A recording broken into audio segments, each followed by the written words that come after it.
मनुष्य के जीवन में सबसे बड़ा रोग कोई शारीरिक बीमारी नहीं है, न ही गरीबी और न ही असफलता। मनुष्य का सबसे बड़ा रोग है चिंता। यह चिंता उस कल की होती है जो अभी आया ही नहीं है। इंसान आज के दिन में बैठा होता है, लेकिन उसका मन भविष्य की गलियों में भटक रहा होता है। वह सोचता है कि कल क्या होगा, काम बनेगा या बिगड़ेगा, किस्मत साथ देगी या नहीं। इन सवालों का कोई अंत नहीं होता। यही कारण है कि बहुत से लोग सब कुछ होने के बाद भी बेचैन रहते हैं, क्योंकि उनका मन हमेशा उस चीज के पीछे भागता रहता है जो अभी अस्तित्व में ही नहीं आई है। चिंता धीरे धीरे मनुष्य की शांति को खा जाती है और उसे भीतर से कमजोर कर देती है। एक छोटे से गांव में नरेश नाम का एक किसान रहता था। नरेश मेहनती था, लेकिन उसका मन हमेशा चिंता से भरा रहता था। सुबह उठते ही उसके मन में एक ही सवाल घूमने लगता। अगर इस साल बारिश नहीं हुई तो क्या होगा? अगर फसल खराब हो गई तो परिवार कैसे चलेगा? अगर कर्ज बढ़ गया तो मैं क्या करूंगा? इन सवालों ने उसके मन को ऐसा जकड़ लिया था कि वह वर्तमान में जीना ही भूल गया था। खेत में काम करते समय भी उसका ध्यान काम पर कम और भविष्य की कल्पनाओं पर ज्यादा रहता था। उसका शरीर खेत में होता था, लेकिन उसका मन कल के डर में उलझा रहता था। नरेश की पत्नी कई बार उसे समझाने की कोशिश करती थी। वह कहती थी कि जितनी ऊर्जा तुम चिंता में खर्च कर रहे हो, अगर उतनी ही मेहनत काम में लगा दो तो शायद समस्याएं आधी रह जाएं। लेकिन नरेश को लगता था कि चिंता करना जरूरी है, क्योंकि उसके हिसाब से जो आदमी भविष्य के बारे में ज्यादा सोचता है वही समझदार होता है। धीरे धीरे उसकी यह आदत इतनी बढ़ गई कि रात को भी उसे ठीक से नींद नहीं आती थी। वह करवटें बदलता रहता और मन में तरह तरह की कल्पनाएं करता रहता। कभी उसे लगता कि सब कुछ खत्म हो जाएगा, कभी लगता कि जीवन में बहुत बड़ी मुसीबत आने वाली है। एक दिन दोपहर के समय वह अपने खेत के किनारे बैठा आसमान की तरफ देख रहा था। आसमान में हल्के हल्के बादल थे, लेकिन बारिश के कोई संकेत नहीं थे। नरेश गहरी सांस लेकर सोच रहा था कि अगर इस बार भी बारिश नहीं हुई तो उसका सब कुछ खत्म हो जाएगा। उसी समय वहां से एक बूढ़ा साधु गुजर रहा था। साधु के चेहरे पर गहरी शांति थी और उसकी आंखों में एक अलग ही चमक थी। उसने नरेश को देखा और उसके पास जाकर बैठ गया।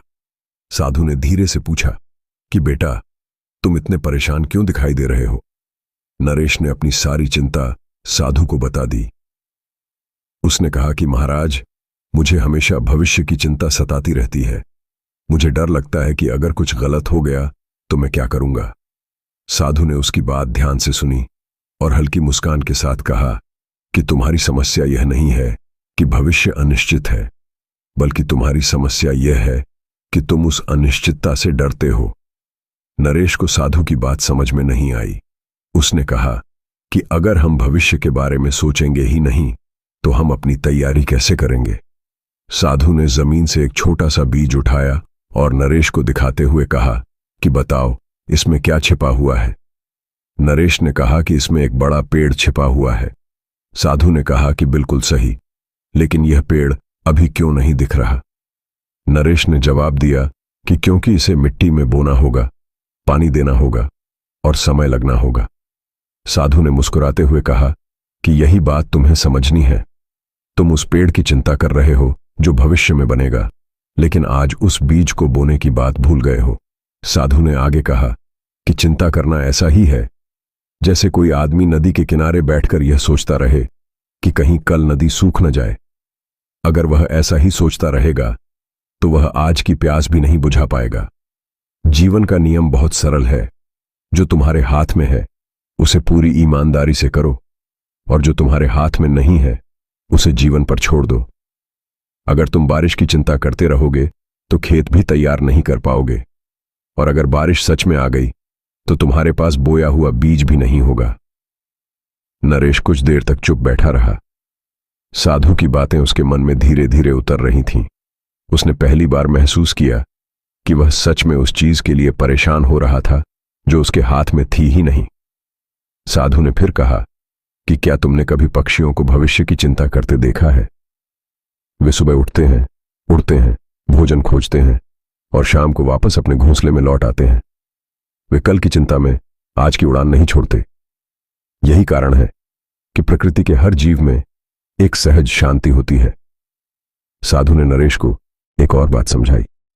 उसने कहा कि मनुष्य का मन बहुत चालाक होता है।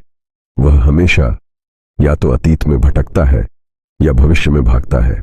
अतीत में वह पछताता है और भविष्य में डरता है, लेकिन वर्तमान में वह बहुत कम समय के लिए रहता है। जबकि सच तो यह है कि जीवन सिर्फ वर्तमान में ही घटित होता है। जो बीत गया वह सिर्फ स्मृति है और जो आने वाला है वह सिर्फ कल्पना है। वास्तविकता सिर्फ यह क्षण है जो अभी तुम्हारे सामने है। उस दिन साधु की बातों ने नरेश के मन में एक नई समझ पैदा कर दी। उसने तय किया कि अब वह चिंता में समय बर्बाद नहीं करेगा। अगले दिन सुबह वह पहले से ज्यादा उत्साह के साथ खेत में गया और पूरे मन से काम करने लगा। जब भी उसके मन में भविष्य का डर आता, वह खुद से कहता कि यह मेरे हाथ में नहीं है, मेरे हाथ में सिर्फ आज का काम है। धीरे धीरे उसकी चिंता कम होने लगी और उसके चेहरे पर एक नई शांति दिखाई देने लगी। कुछ महीनों बाद बारिश भी अच्छी हुई और फसल भी खूब हुई। गांव के लोग नरेश की खुशहाली देखकर हैरान थे। उन्होंने उससे पूछा कि तुम्हारे जीवन में इतना बदलाव कैसे आ गया। नरेश मुस्कुराया और बोला कि मैंने बस इतना समझ लिया है कि चिंता करके हम भविष्य को नहीं बदल सकते, लेकिन आज को जरूर खो सकते हैं।